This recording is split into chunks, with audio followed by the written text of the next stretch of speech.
J'ai entendu que tu vivais une rupture. C'est mon petit doigt qui me l'a dit. Parce que moi aussi, je vis une rupture en ce moment. Hein. Si tu me suis sur les réseaux, tu l'as sûrement dû remarquer parce que je parle que de ça en fait, littéralement. Je sais pas toi ça fait combien de temps, mais si c'est les débuts, courage. C'est très dur les débuts. Je sais à quel point c'est compliqué, je comprends ta souffrance actuelle, mais sache que ça finit par partir, ça je te le promets. Moi là, ça fait 3 mois que c'est terminé. Et honnêtement, je dirais pas que j'en souffre plus, parce que ça serait mentir, mais j'en souffre largement moins. C'est quasiment plus en fait, pour être honnête. C'est vraiment quand je vais dans des endroits où on était à deux et que du coup je me remets à imaginer des scènes qu'on a vécues à deux. Et du coup là je deviens émue, mais c'est une douleur vraiment très minime. C'est juste de la nostalgie super intense et un peu avec une douleur, tu vois. Mais si j'ai un petit tip, si ça t'arrive à toi aussi, de genre d'imaginer ce genre de choses, moi ce que je me dis c'est que je repense à Joe Dispenza. Je sais pas si tu le connais, mais va tout de suite le connaître en fait. Ce mec, c'est un génie. Non mais ce mec vraiment, allez le voir. Je repense à lui et je repense à ce qu'il nous a enseigné et qu'il nous dit toujours. La plupart des gens vivent dans le passé, tu vois, ils restent bloqués dans le passé et en fait, ils sont bloqués comme dans une boucle temporelle. Parce que chaque jour, ils se lèvent avec... Ils repensent directement, par exemple, vous allez penser à votre ex, vous allez penser... vous allez recréer la même journée qu'hier en fait. Donc vous êtes bloqué dans une boucle temporelle finalement, tu vois. Et donc je repense à ça et je me dis stop, arrête, tu vis dans le passé, c'est bon, maintenant vis dans le futur, vis dans le présent, pardon.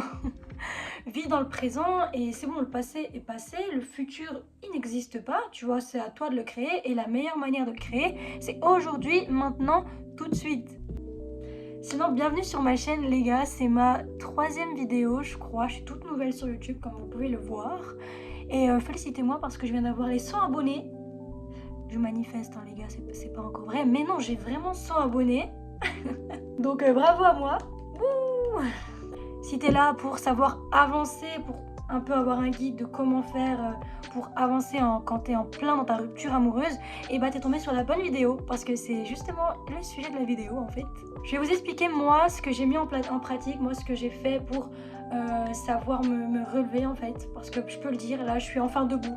J'ai arrêté de sombrer, j'ai commencé à remonter la pente et ça, meilleur feeling au monde. Tu te sens glow up, tu te sens devenir meilleur, t'es là en mode je suis en train de changer, je suis en train de devenir une autre personne.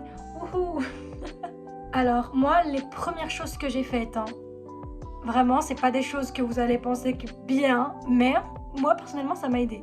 J'ai contacté mon ex, mais jusqu'à ce que j'en sois dégoûtée de lui.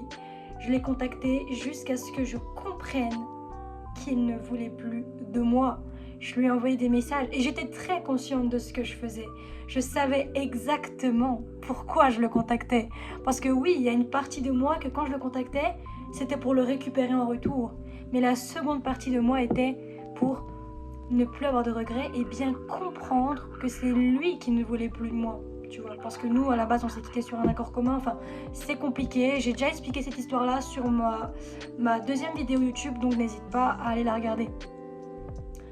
Donc vraiment, si toi là, tu ressens le besoin d'aller contacter ton ex, si t'as toujours pas compris qu'il veut plus de toi, va, contacte-le, tu vois. Et même s'il t'ignore, on s'en fout, parce que déjà, ça va te faire du bien, parce que t'auras... En fait, tu te seras libéré de cette émotion qui est bloquée en toi, tu vois. C'est comme si tu ressens un manque, parce que c'est le cas, tu ressens son manque en fait, tu souffres de son manque. Donc si tu penses que ça doit te faire du bien de le contacter, bah contacte-le, parce que de toute façon c'est fini avec lui, tu vas plus retourner avec lui, donc on s'en fout de l'image qu'il a de toi et qu'est-ce qu'il va penser de toi et comment il va parler de toi à sa nouvelle copine. C'est plus tes affaires, c'est fini, tu vois. C'est plus ton mec, c'est ton ex. Parfois il faut dire les choses cash, mais c'est les choses qui sont vraies aussi, il faut le dire avec... toujours avec bienveillance, hein, bien sûr, hein. Mais il faut dire la vérité, il faut dire ce qui est. Après moi j'ai mis 3 semaines à bien comprendre que c'était lui qui ne voulait plus de moi. J'ai mis 3 semaines à accepter que la relation est finie, tu vois. Donc j'ai eu 3 semaines de grosses souffrances super intenses. Et après c'est là qu'ont commencé les hauts et les bas. C'est que d'un coup une semaine j'allais bien. Et après c'était même pas la semaine entière, c'était juste quelques jours. Et après quelques jours j'allais pas bien. C'était vraiment les vagues émotionnelles. Mais après avec le temps, genre moi là ça fait 3 mois. Et en 3 mois franchement Je trouve que maintenant les vagues émotionnelles commencent vraiment à s'estomper en fait, parce que je commence vraiment à me détacher émotionnellement de lui. Deuxième ou troisième chose que j'ai fait, je sais plus c'est quel chiffre, j'ai commencé à changer à peu près toute ma chambre. Je me suis mis par exemple, je me suis mis un tapis alors qu'avant j'avais pas de tapis. J'ai commencé un peu à changer ma déco. Il fallait que je change, tu vois. Si j'ai un conseil pour que vous soyez over him, je sais pas le dire en français, pour que vous passiez à autre chose, n'essayez pas de l'oublier, mais oubliez la version de vous qui était avec lui, ok? C'est vous qui devez changer. C'est pas lui, vous n'avez plus rien à voir avec lui. Maintenant, tout le pouvoir, il est entre vos mains. C'est à vous de changer, de devenir cette personne que votre ex n'a jamais connue. Donc commencez par changer votre environnement, etc.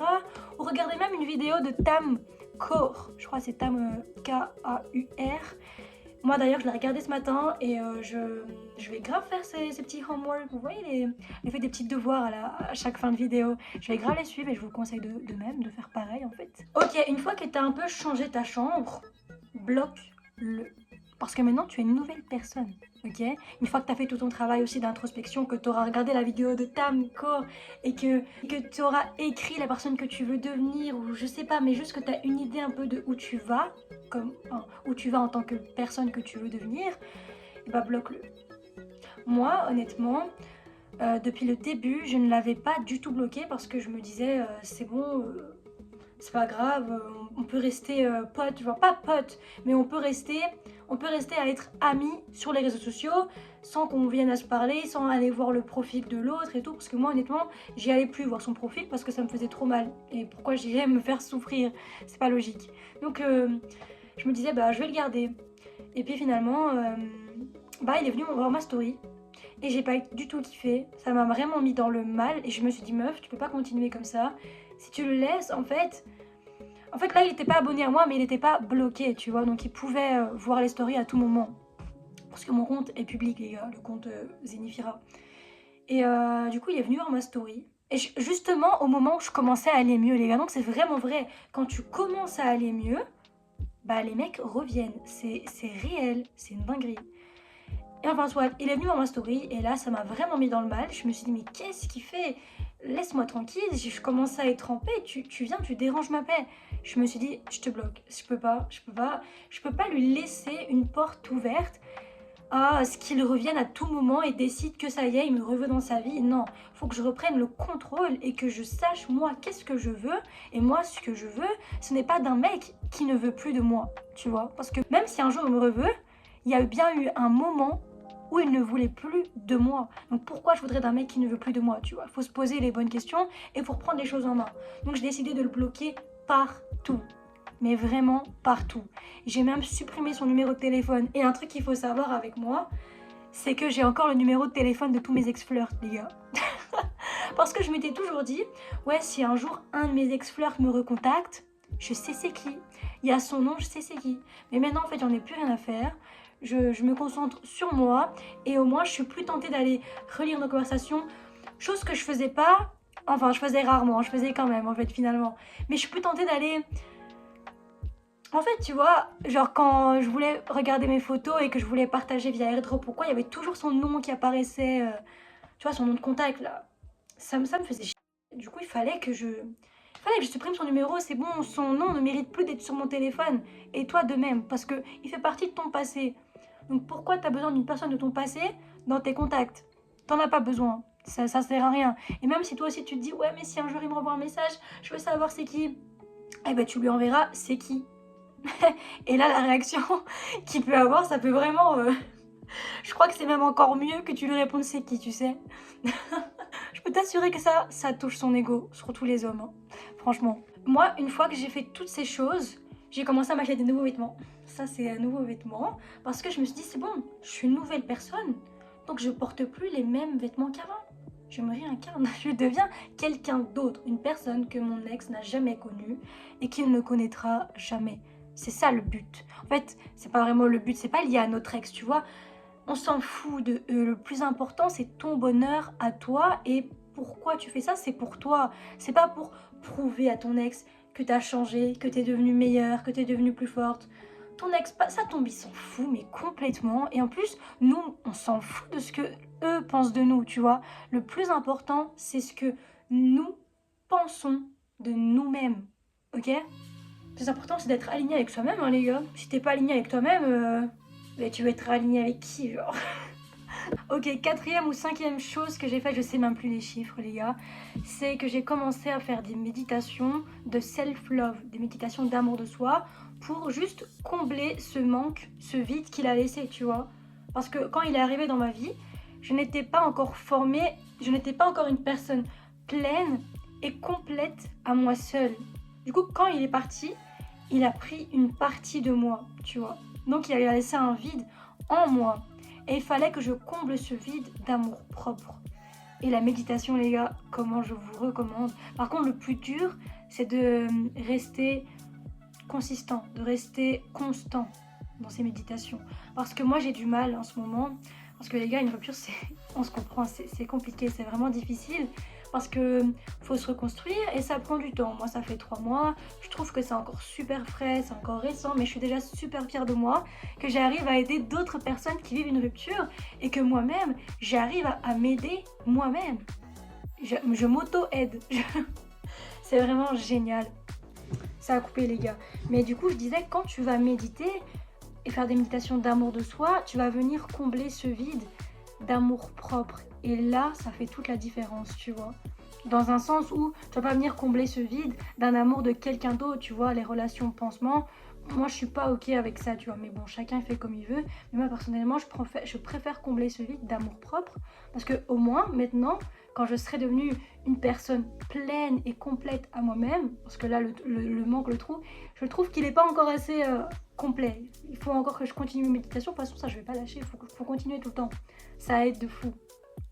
Bah, quand je serai devenue encore cette personne complète et pleine à moi-même, et bah, quand le prochain homme qui entrera dans ma vie en tant que mon copain ou mon futur époux, hein, moi franchement là c'est mon futur époux, c'est bon, il n'y a plus de copains.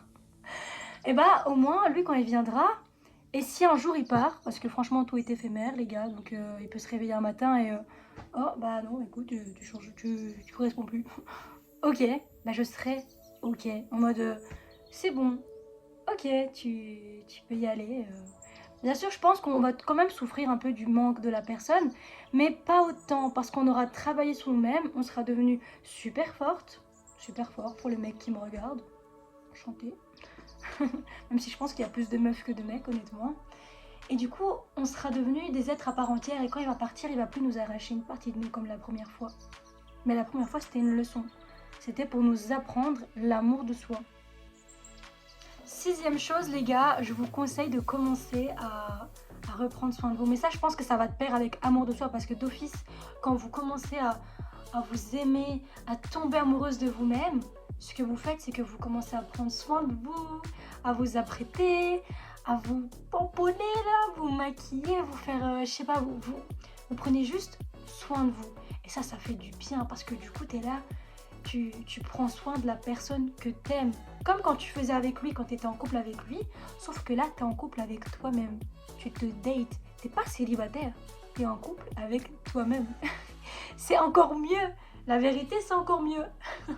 Voilà, là les gars, je vous ai cité un peu toutes mes étapes que moi j'ai mis en pratique et que je continue de mettre en pratique parce que je trouve que je suis pas encore guérie à 100% de toutes les blessures que cette relation a pu me causer, tu vois.